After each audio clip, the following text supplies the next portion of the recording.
Živijo, tukaj je Anže, poslušate podcast Aparatus, kjer legitimni člani družbe povejo, kaj počnejo v življenju. Tole pa je 98. epizoda Aparatusa, v kateri sem govoril s Christino Bonnington. Njo sem spoznal na enem drugem podcastu Clockwise, kjer sem bil jaz gost, pa sem ji rekel, če bi prišla še k meni v goste. Sicer piše za Wired, recenzira pač tehnologijo, tako kot več ali manj kot jaz, sem na to dela pač v San Franciscu, tako da sem malo pogovarjal o tem, kako je pisati, se ja pa nisem mogla mem tega Applovega inventa, na katerem so predstavili uro. Naprej začnemo pa še enkrat ful hvala vsem, ki ste že podprli Aparatus, spomnim, ki to še boste naredili, to lahko naredite tako, da greste na aparatus.si/podpri, vsak evro prav pride, jaz sem ful hvaležen, tako da še enkrat ful hvala. Veš pa ja, Christina. Anže. Yeah, that's close enough. Yeah. Okay. Okay. I imagine it looks so weird to you guys. Because even like the Z in my name, right, has a little V on it. Yeah. Yeah, and I just can't explain those. So that's a J. J. Yeah, Okay. that's an actual letter in our alphabet. It comes after Z. Nice. So that's the last letter, yeah. Awesome. So this is proper now. Okay. Who are you and what do you do? My name is Christina Bonnington, and I'm a staff writer with Wired, and I cover all things consumer electronics, but mostly Apple and mobile and wearables. And okay, wearables is like so much of a thing now you can actually say that? Like, I think so. I mean, considering, Apple has the Apple Watch now, Google has Android Wear, and, there's, 100 other activity trackers and smartwatches. I feel like it's its own category now. Oh, honestly, because I'm still not, like, none of them have been that popular to sort of warrant their own category. Yeah, and it's kind of, there's no really big reason, at least to me, to own one now also. But I think that, that they are gaining such popularity. I do cover them a lot. Yeah, I've reviewed a bunch of them, and I'm still like, how much of Android stuff do you actually review? Because your name doesn't usually show up when Wired reviews something from the Android side of stuff, right?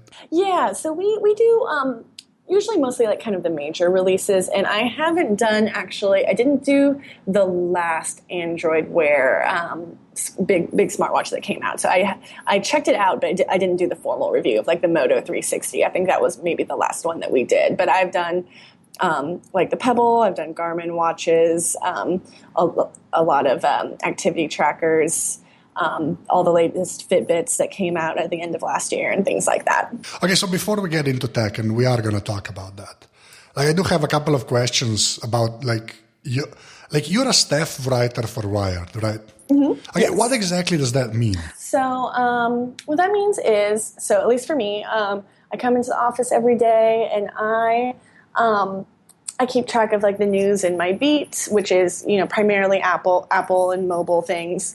And so I get lots of pitches over email. So I read my email, kind of first thing in the morning, and I keep track of what's going on in the news cycle and see if anything new and crazy has happened.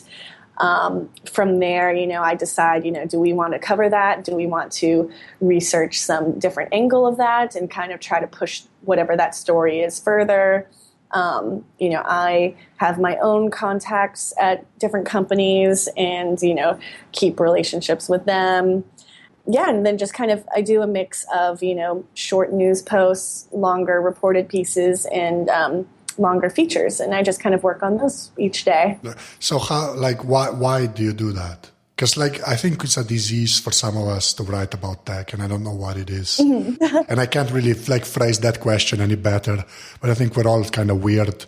So why do you do that? Yeah, so I actually, so my degree is in electrical engineering, and I moved out to San Francisco after college to do electrical engineering.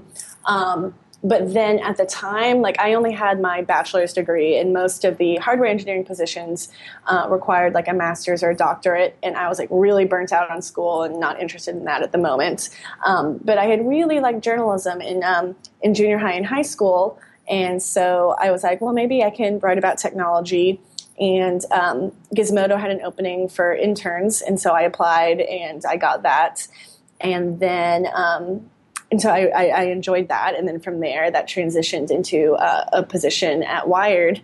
And I've been there ever since. And just I've covered like, slightly different areas. And sometimes I'm a little more on the review side. I've also in the past been more of like an editor, managing editor type role for projects. But for the past 3 years or so, I've been more on like the news and reviews of consumer tech products. And I really, probably the thing I enjoy most about it is, being one of the first to learn about, new products and new technologies, and then having the technical background to be able to dive in and explain how it works and take something that's, new and maybe kind of complicated for someone that, doesn't have any sort of like tech background, and be able to explain that in a way that makes sense, but doesn't overly dilute, what's actually happening. You see that part where you sort of try to explain, like I think us in the tech press, or even like people just are nerds, sort of forget there's this whole world out there of people that just want to, like, they do want to own techie stuff, but have no interest to, like, for the techie stuff beyond that. Yeah. And that's sort of, I enjoy that the most, just explaining to normal, like I call them civilians, just like...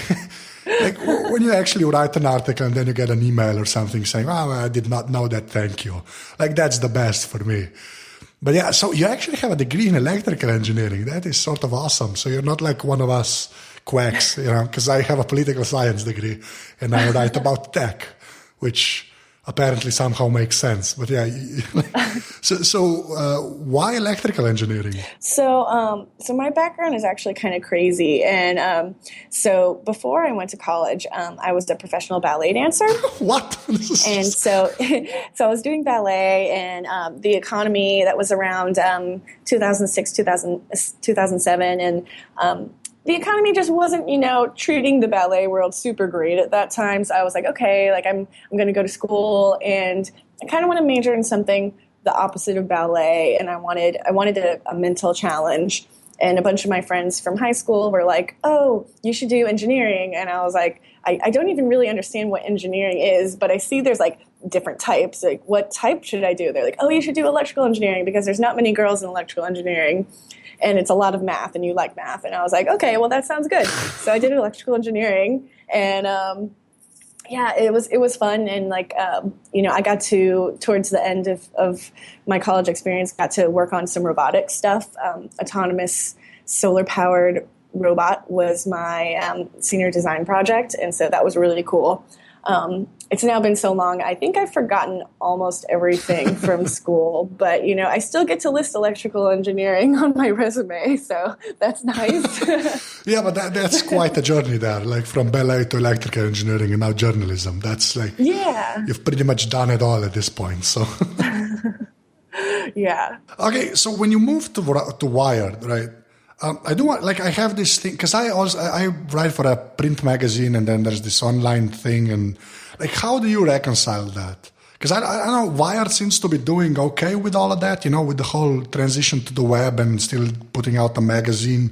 But like when Macworld folded, I was in shock for a couple of days. So I know, how do you see that whole thing happening there? Yeah. So we've, Wired has had an online and a print presence for over 20 years now, and one thing I think that they've worked really hard on is trying to marry those two sides and realize that you can make a better print product and a better web product, or web and mobile nowadays.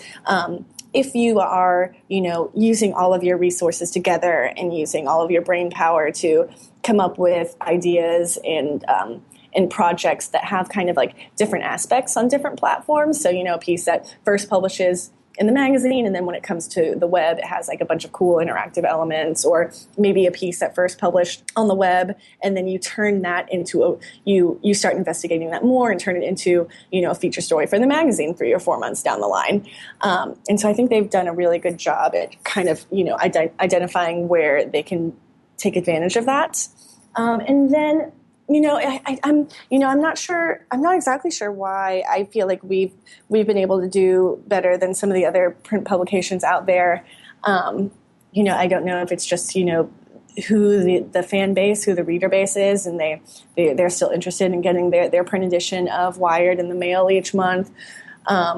One take that our old editor-in-chief, Chris Anderson, had for the future of print media was he kind of thought that as more people switch to mobile, the print experience, it's going to be a little bit more of like a luxury. And so maybe the subscription cost is a little bit more expensive, but the paper quality is better. The print experience is like just a little bit, better and better quality. So it's like you get this experience, each month in the mail, and it's like, tactile and different from what you would get on mobile or the web. And so that's kind of one interesting take. I'm not really sure, maybe one day, everything's going to be on digital, but, I feel like at least for now, there's definitely people that are still interested in getting that physical publication in the mail each month. I'll agree with that because it's the same over here. But like, where do you see it going? Because I that's the thing. This is basically the whole conceit behind talking to you guys, right? Anybody in journalism from America. Because like I explained to Dan Moran a couple of months back, I figure you guys are ahead of us, right? And I just want to learn as much as I can from you guys, so maybe I don't make the same missteps sometimes. So seriously, that's the selfish part. But I'm fascinated by the fact that over there it's like places like Wired still seem to be doing fine. They're just fine, and that boggles my mind sometimes. And where do you see it go? When you said, maybe it'll be in all digital at some point, but could you put a number on that? Like a ballpark? I don't want a definitive answer because that's douchey, but just. Yeah. So I think, let's see. So I don't know, it's so interesting. I guess this is a slight tangent, but I think it's so interesting how you see those videos of small children, toddlers, and stuff, and they grow up, their parents have an iPhone and an iPad, so they're used to the touchscreen, and then their parents send a magazine in front of them, and they're swiping and they're tapping, and they're like, "This is broken. It's not doing anything." And so I feel like when, maybe that's when those kids that have grown up completely just. Everything is on a touch screen. Everything is digital. Maybe 10 to 20 years. That's a pretty wide ballpark. But when those kids grow up and are and they're making purchasing decisions and deciding what publications they read each day and stuff, I think they probably will not value that print experience as much as their parents and grandparents did. Yeah, I'd actually agree with that because I just saw. A video, one of my co-hosts in Slovenia here sent me a video of his son, who's 2 years old, playing Monument Valley. Mm-hmm. And that just blew my mind that a 2-year-old could actually do anything in Monument Valley. Yeah. Yeah, I remember I was at the airport. This was, I believe this was pre-iPhone days. This was, it must have been 2005 or 2006. And a mom had an iPod and like a 1-year-old baby child in the stroller on the iPod, and I was amazed. And the mom said that oh yeah, she can she knows how to navigate to her favorite songs, and she just go, and that's all she does on there. She knows what taps to get to her favorite song, and then just plays her favorite song and listens to it over and over and over again. And I was like, that's amazing. Yeah, that's the future basically. That's pretty much where it's going apparently. But okay. Okay, we do have to talk about tech because I could do the whole journalism thing, but I have to ask that everybody. So yeah, when you said the Apple stuff, and since this is going on for a week from today, so it's gonna be still Wednesday, but yeah, so that's gonna be the keynote is gonna be 10 days away. Mm-hmm. So. The watch. Yes. Because I know you do wearables, and we talked a bit about it on Clockwise. And so I'm just going to say the watch, and then you start talking, because I don't know I don't know what to ask. Yeah. When talking about, I don't know what the actual question is. So, Christina, go. So the watch. I first got to check it out back in September when it was first announced. And back then, journalists, at least my level journalist, I don't know what that means, but we only, you could put a watch on, but it was basically just a dummy unit. It you could see how the bands fit and how it would fit, how the physical hardware would fit on your wrist, but you didn't get to actually operate it. So this time around, we got to actually check it out and get hands-on with the features and how it works and stuff. And I've noticed kind of differing opinions from other people, but for me personally, when the watch was first announced, I was kind of like, meh, how is this going to be any better than anything else that's out there, especially since it's so tethered to the iPhone. One of the things I personally would want a smartwatch for is so that I can leave my phone at home, so that now instead of this 6-inch phablet in my pocket, all I've got is this little 1-inch screen on my wrist, and it's a little more discreet than my phone would be. However, so since having hands-on time on Monday, I'm more excited for it. I think that, Apple could be making that experience on your wrist, more fluid, more convenient, more efficient than anyone else has done before. And the quality of the experience is really nice. The touchscreen is really nice. The hardware is really nice. We're going to I feel like every app developer I've talked to is working on a smartwatch version of their app. And then you're going to be able to really fine-tune what alerts and what notifications you get on your watch, so you're not inundated with just notifications from everything. You're only getting the notifications for the things that matter most to you. And so I'm kind of excited to try it out. I'm more excited than I was when Apple first announced the watch. Well, yeah, and that slide with the woman running with the watch and an iPhone. Yeah. That just seems insane to me. Why would you even show that? That made me laugh. It looked like it was a 6 Plus strapped to her arm, and then she had the Apple Watch on her wrist, and I'm like, oh man, you could be just using a Garmin and not have that 6-inch phone on your arm. Yeah, basically, yeah. Yeah, but the thing is, that's my point, because I was really when the iPad was first announced, I was like, oh, what the hell, that didn't make sense to me. And then it sort of started to make sense, and now I sort of get it, right? The whole tablet thing is a thing now, and it's fine.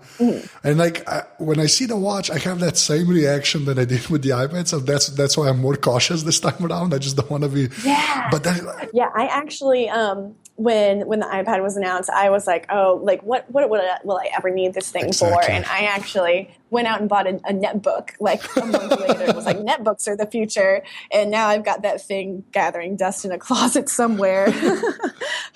Meanwhile, I've got 2 iPads. Yeah, because that's why I'm careful. But I try to sort of work it out in my head, how this could actually work. Mm-hmm. But that thing, that the fact that it's so tethered to the phone, that's what irks me every time. Yeah. And the battery life, which they're saying 18 hours, which I was blown away by, actually. Yeah. I'm really interested to get to try it out firsthand for that long and see if it actually does get 18 hours. Because if it does, then that's more than I think. That might be more than some of the Android Wear watches get. I'm not entirely sure about that, but it's still enough that you need to charge it every night. Well, yeah, but that sort of makes if you know you're gonna get through the day, there's a big difference there. If you know, or if you maybe will get through the day. I think that's where the breaking point is. Yeah, that's a good point. Because if you maybe are gonna get through the day, it's gonna be annoying no matter what, right?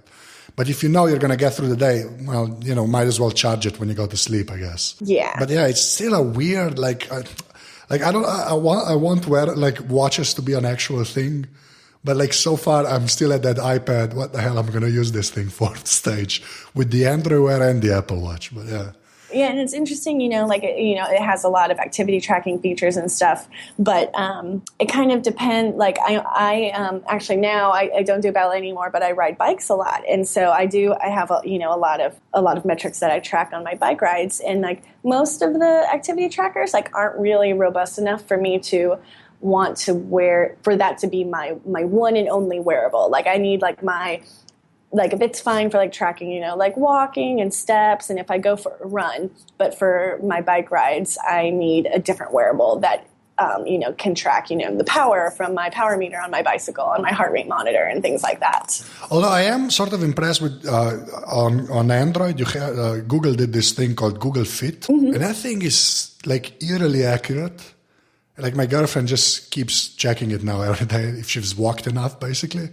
But that's a smartphone, so I do like that sort of surprised me because I never like the Fitbits and all of that stuff. That was basically just a pedometer. Yeah, and that's pretty much it. But when you have that processor, like if it comes in the package, that's where the excitement starts for me. But like you said, the watch is still sort of tethered to the phone, so that makes I don't know. You see, I'm glad you're more excited about it because you actually got to handle it. So yeah, when we get a review unit here, I'm gonna check it out and maybe I'll get some of that magic, transferred onto me. But yeah, so far. Okay, I did want to ask you, like the Apple events, right? Because I've never talked about that with anybody, and I don't know why. Because I've had a bunch of people here that have actually been there.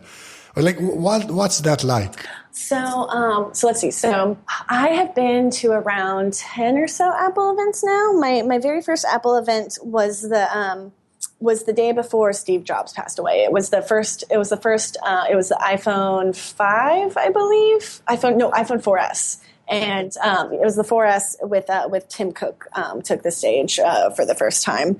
And so I've been attending, I think I've attended every single Apple event since then. And here's kind of how it goes. So, Apple sends out an invite usually about 2 weeks before. And then usually the event starts at 10 and the doors open at 9. And they say to get there early. So you get there sometime between 7:30 and 8:30 a.m. and then you wait in line, usually outside. And so you're just waiting outside.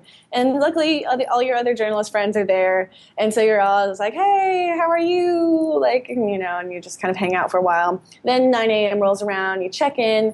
There's usually like some food and coffee because it's the morning and, everyone got there before they had a chance to eat breakfast. So you eat a little bit, get some caffeine. Then usually 10 to 20 minutes before the event starts, maybe like half an hour before the event starts, everyone kind of starts crowding towards the doors. And then 10 to 20 minutes before the event starts, Apple actually opens the doors and you can go and find your seat in the auditorium. So it's assigned seating. Yeah. Oh. And then you go sit down, and Apple's usually pretty good about having Wi-Fi in the auditorium. So you can have your own Wi-Fi, but usually the Wi-Fi is pretty good. And then they also usually have some rows for the bloggers that have power outlets. So you can also plug in your computer so you don't have to worry about running out of battery. And then the lights go down a little bit and Tim Cook comes out on stage and everyone's excited. And, there's a mix of like journalists in the audience. Apple usually invites a bunch of VIPs, which, maybe like heads of different companies, app developers that they've partnered with. They also have a bunch of Apple staff that come and watch the event. And so you've got, the tech journalists like writing furiously, live blogging on our computers, and then you've got other people that are like jumping up and standing ovations at the announcements and like super excited. So it's kind of an interesting mix of what's happening in the audience while the event is going on.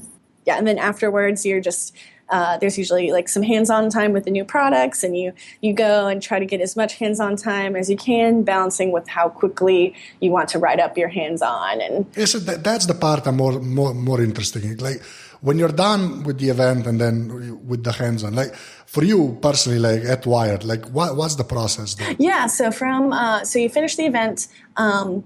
So there's like usually like some like a room, or the past couple of events Apple has set up like a tent and like actually built a structure where you can have hands-on time, and sometimes it looks almost a little bit like an Apple store on the inside. So there's like tables set up. There's Apple employees there that have been instructed on how to give demos of the products and how to guide you through using it for the first time.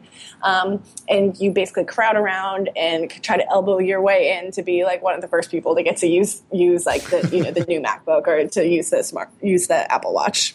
Okay, so how does that compare to like other companies' events? Because I do know they have this spiel now, like Apple, like they're pretty much predictable. But like if there's like you have been to other like major product announcement, I imagine, right? Yeah. So one thing that Apple usually does pretty well with the presentation itself is the pacing. And so they have a mix of like announcements and demos and videos that for those of us that are live blogging, it offers you little breaks, little chances to catch up and make sure that everything you've been writing is correct, like chances. Oh, you think they actually go into that much detail to sort of, to like the pacing accounts for it, or is that like a happy coincidence? I'm sure that they don't do that specifically for us, but it does work in our favor. And like, so I've been to like, I don't know if I can't remember if I went to last year's Google I.O. or not, but I've been to a couple Google I.O.s, and sometimes, man, those events are just jam-packed with information, just bam, bam, bam, constantly, and it's like, and you're just like typing furiously, and then it goes on for 3 hours, and by the end, I'm like, oh my gosh, like I need like a hand massage. Yeah, well, the Google ones are sort of weird because every time I watch the stream, it gets like really, like it's very googly. It's at some point it's sort of for programmers and engineers. Yeah. Like it has nothing to do with the press at some point. At least that's how I see it. Like I think like the first hour is always great, and then it sort of gets murky, I think, after that. Yeah, definitely.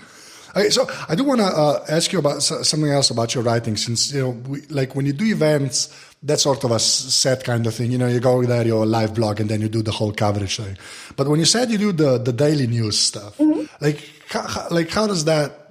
I don't. What's that process like? Yeah. So let's see. So like I walk in this morning, usually like on my way to work, on my commute, I'll like kind of check websites like TechMeme.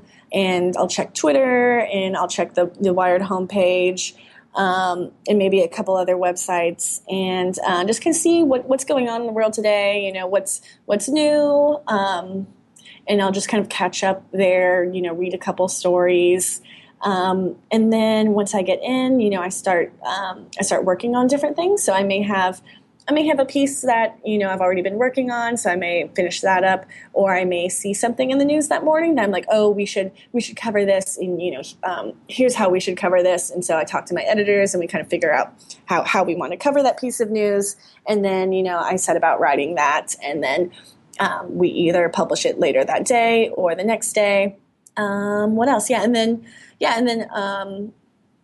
I may be working on a story, on a piece of news that, a company is announcing, in, a couple days or a week's time. And that information, it's called embargoed. So there's like an embargo. There's like a time when everyone is supposed to publish their piece. And so, so I may be working on a couple like embargoed pieces that are further down the line.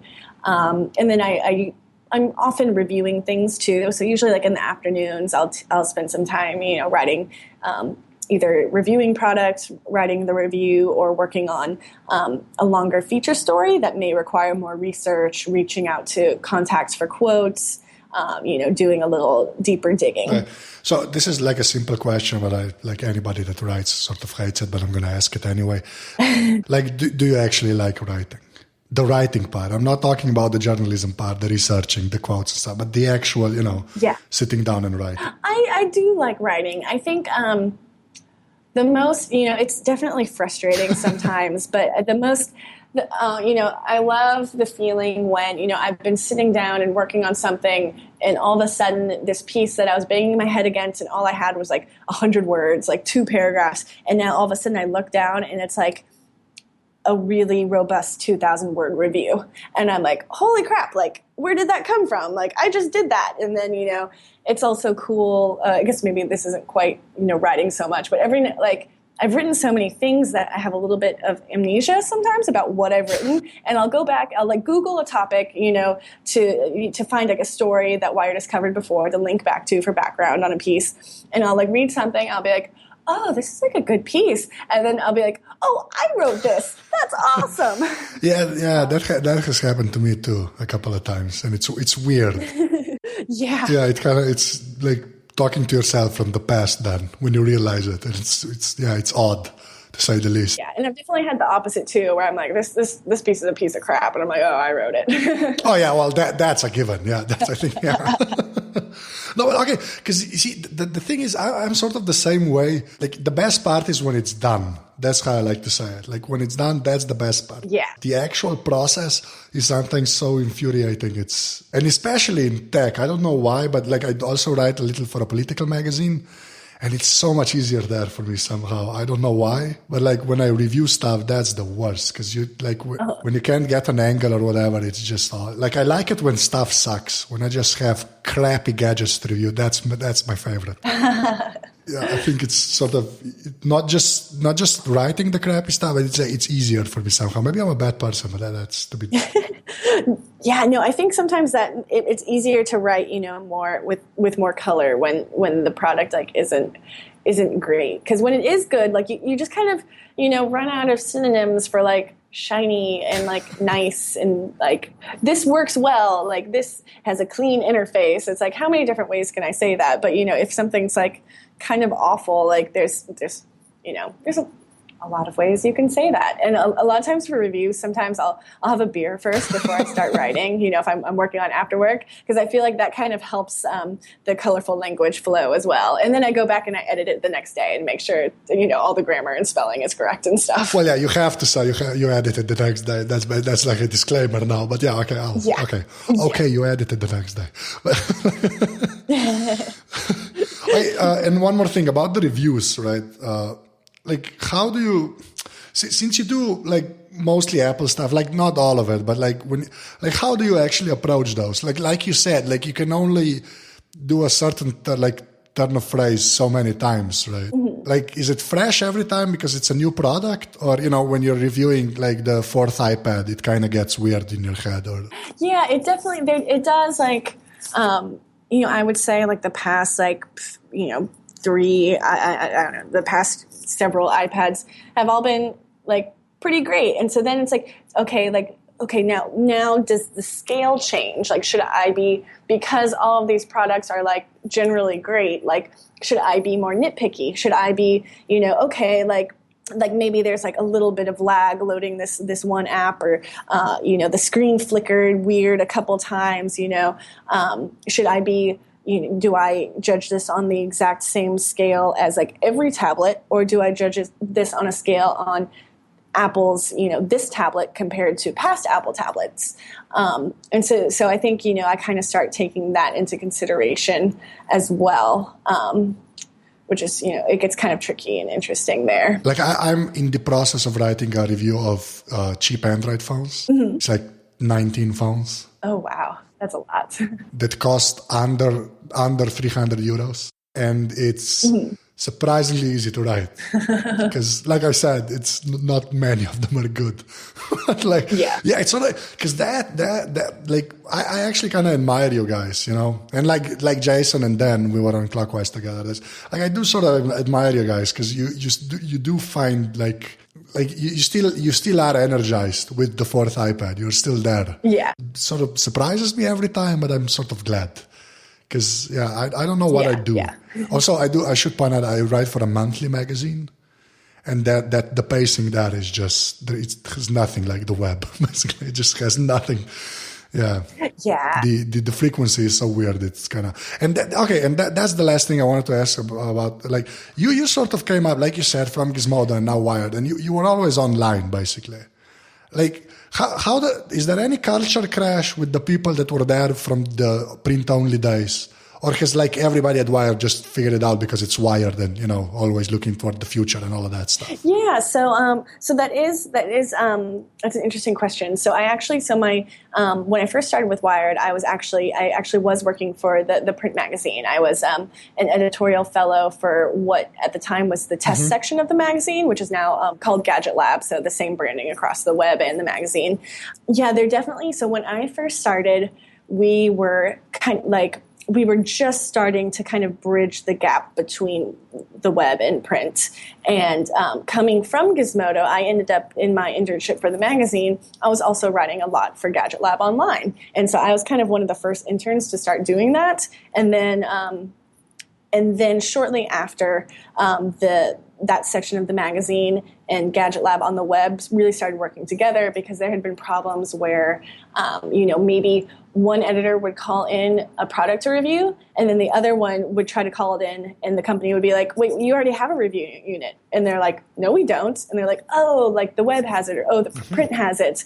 And so it was just like complicated. So that was like the first section that got integrated. And then, and then just slowly over time, we've kind of, melded the sections together. So there's a lot more unity. People know each other across the web and print side. We sit all together and stuff. So that division that used to be there, I think it was probably more pronounced, when I very first started, and back before that. I think that's mostly gone now. Okay, this actually you're that far along.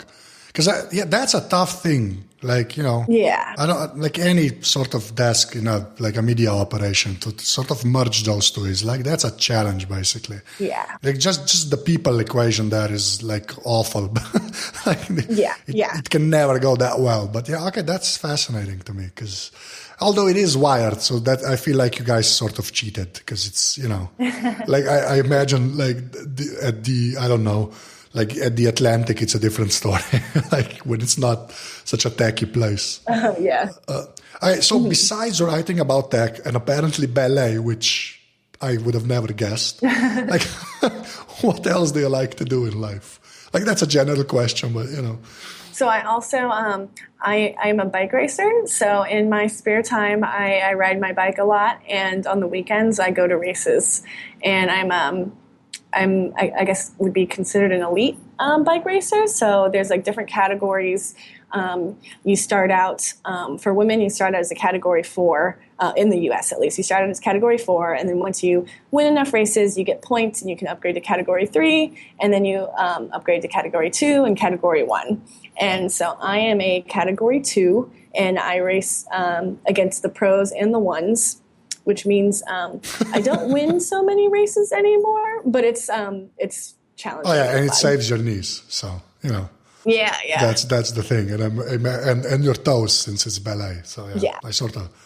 Yeah, I can't get into bike riding again. I'm a giant, so I need like a special bike basically. But yeah, just really strong wheels. Well, in a big. Oh yeah, it has to be both. Yeah, I actually destroyed a back wheel of my city bike, which is crap, so nobody steals it over here. Uh-huh. But the center of town is paved by the granite blocks, so the whole bike shakes when you ride it. Oh. And I'm just too heavy, and I just destroyed the back wheel, just splintered basically, just awful. Oh no. Yeah, so I think I need to find some other sort of knee-friendly sports activity. That's what I'm looking for. So yeah. Oh. Okay, so sorry, that was a weird tangent, but still the ballet still threw me. That's where that came from. But yeah. Okay, so we do need to go to your hardware and software, basically the stuff you use. Mm-hmm. And I'd probably be able to predict it, but it's more fun if you say it, and I'll just nod to myself. So your hardware, Christina. Yeah. Let's see. So I review things a lot, but day to day I normally use I use a MacBook Air, and I'm actually super simple, and I just kind of use for audio stuff. I tend to just use the Apple EarPods. I don't know. They're not the highest quality thing out there, but they're pretty convenient, and I toss them in and out of my backpack. I take a backpack, to and from work each day. I have an iPhone 6, and at home I have an Apple TV, but I actually tend to use Chromecast a bit more. Really? Yeah. I mostly just watch Netflix. I don't watch TV very often, so it's just kind of Netflix stuff every once in a while. Yeah, same here. Yeah, and then what else? That's kind of my day-to-day tools are pretty simple. I have an iPad Mini and a 3rd generation iPad. So let's see, was that one? That one actually is kind of dusty. As most iPads are, probably. I figured if you have an iPhone and a MacBook Air, the iPad's not doing that much. Yeah. Mine actually gets used because I don't have a laptop. I think if I had a laptop, like it would just collect dust. Yeah, and then other than that, then I review phones and when new Mac products come out, I review those as well. So kind of what I'm working on at the office tends to change, and then I'll use different phones for a couple of weeks at a time as well. As far as software goes, since your iPad is collecting dust, I'm not even gonna ask. So just give me your top 5 iPhone apps, like the stuff you actually use, and you can like leave out the official like Twitter clients and all that stuff, since you probably have those for work or whatever. But like, the 5 you actually use. So let's see. So I use Instagram a lot. I like to post pictures and see what other people post. I use for cycling. I use Strava and Training Peaks. Training Peaks is software. Is an app that I work with. Like my coach inputs my workouts, and so I can check my workouts there and kind of get all these detailed metrics about my rides and my awesome. My peak power and heart rate and average speed and things like that. And then Strava is kind of the same thing, but adds a social component, so I can also see what my friends are doing and see what rides they went on and give them kudos, up or like thumbs up and stuff. Let's see, I probably use Facebook more than I should. And then I use Apple's health app for tracking my weight mostly. And then kind of interesting, I use the Fitbit app all the time, but pretty much only exclusively for one feature, and that's tracking my water, how much water I drink. Okay. Just to make sure, because what I do in the mornings is I drink my caffeine, which is usually tea, and so I drink tea in the mornings, and in the afternoons I drink water, and so I just track my cups or bottles of water that I've drank each day. Whether or not I actually have a Fitbit that I'm using, I just keep using the app because I like the interface of the liquid consumption tracking that it has. That's a niche product right there. Yeah. Okay, awesome. And then my last question, which is always the same. If you had to pick one thing, like a physical thing, it can be your grandmother, that you feel like it was made for you. You might still have it, you might not, but like what would that one thing be? So I would, right now, I guess I would go with, I feel like that's probably changed over the years, but right now I would go with my road bike, which is a 2013 Specialized Amira Expert. And before that, I had a 2009 Trek Women's Specific Edition road bike. And that's kind of what I started getting into road biking on. And then I started on the Amira, and as soon as I got on it, it just like fit my body so well. All of a sudden I could take turns going downhill like so much faster than I could before because my weight was like was properly distributed on it. It just fit me very well, and it's my trusty bike. And I have a couple other bikes. I have a cyclocross bike and a time trial bike, and just when I get back on that bike, after, especially like maybe after like a couple days off or something, I just like sigh, and it just feels like home sometimes, and I'll just, yeah. Oh, that's a proper answer. My bicycle. That's a proper answer. And the second bicycle I had was Storm Immortal. Yeah, the first one was John Siracusa, but it was like a BMX bike, like the Mongoose, the California Mongoose. That was the answer. So you and Siracusa, bikes, apparently. Oh, funny. Yeah. Christina, that's pretty much it. Like, thank you very much for doing this. Yeah, thank you so much for having me. This is it. This is just say bye or something. I don't know how to end these things. Like so. Bye. Tole je bila 98. epizoda Aparatusa. Kristino najdete na Twitterju pod @redgirlsays. Jaz sem na Twitterju @anzet, tako da mi lahko tam težite. Sicer pa še enkrat, ful hvala sem, ker ste že podprli Aparatus, ker res pa dobim še nov zagon, da tole delam, pa ful vse je lažje. Tako da še enkrat ful hvala in pa hvala, ker ste poslušali. To je da naslednjič to. Čau.